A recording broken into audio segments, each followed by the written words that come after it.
जय श्री राधे, जय श्री कृष्णा।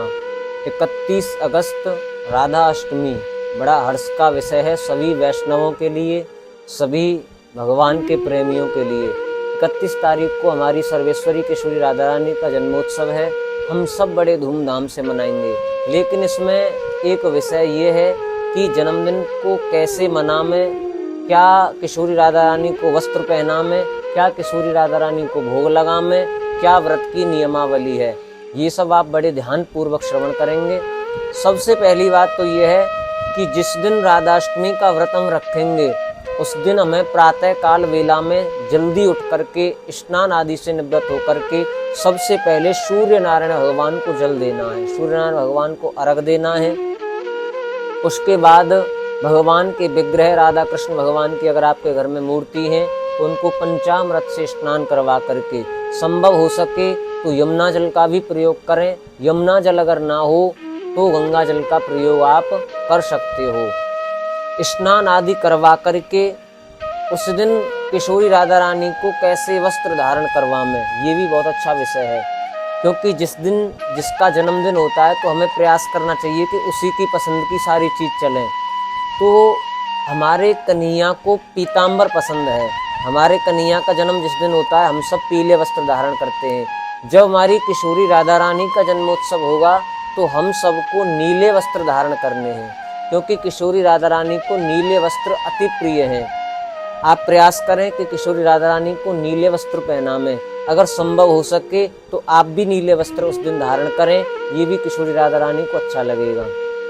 अब बात करते हैं भोजन की और प्रसाद की और भोग की। देखो, मैं आपको सबसे पहले एक बात बताऊं, व्रत भगवान का नहीं होता है, व्रत हम लोगों का होता है। कई लोग क्या करते हैं, खुद जिस दिन व्रत रखते हैं उस दिन भगवान को भी व्रत करवाते हैं। नहीं, व्रत हम उनके लिए रख रहे हैं, वो किसी के लिए नहीं रख रहे हैं।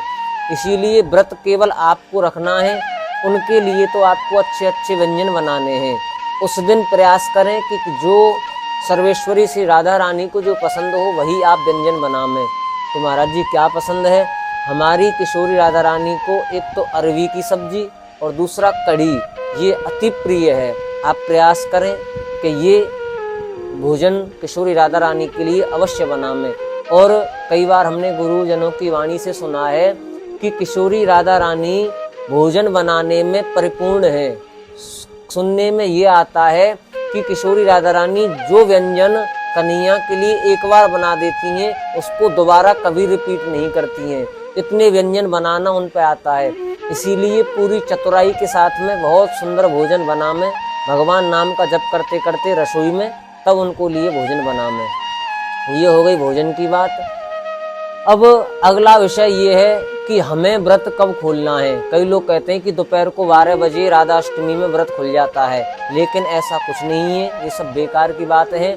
व्रत हमको उसी प्रकार रखना है जो व्रत की नियमावली होती है। 31 तारीख को पूरे दिन व्रत रखना है। अगले दिन 1 सितंबर को हमें सूर्य उदय के बाद में ही व्रत का पारायण करना है। और जो शादीशुदा महिला हैं जो व्रत रखें तो अगर हो सके तो वो अपना थोड़ा सा श्रृंगार का सामान किसी को दान करके ही अपने व्रत का पारायण करें। ये हो गई व्रत के पारायण की विधि। अब महाराज जी राधा अष्टमी को राधा जी को उपहार क्या दें मैं जन्मदिन पर, ये भी बहुत अच्छा विषय है।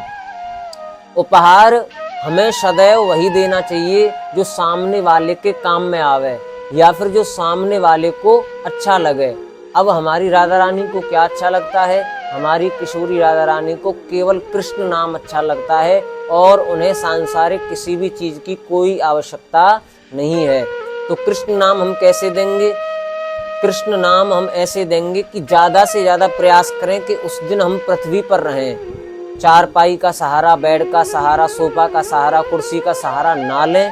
ज्यादा से ज्यादा हम जमीन पर रहें और जमीन पर रह करके ज्यादा से ज्यादा भगवान नाम संकीर्तन करें, कृष्ण नाम की माला करें।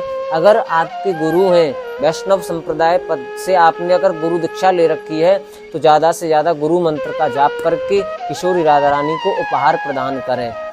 ये संपूर्ण राधाष्टमी की सूचना है। आप सब इसको अपने रिश्तेदारों में, परिवारजनों में इस वीडियो को शेयर करके इस जानकारी को आगे पहुंचाएं। जय श्री राधे, जय श्री कृष्णा। किशोरी राधा रानी की कृपा आप सबके परिवार के ऊपर खूब बनी रहे, खूब भगवान आपका मंगल करें। जय जय श्री राधे श्याम।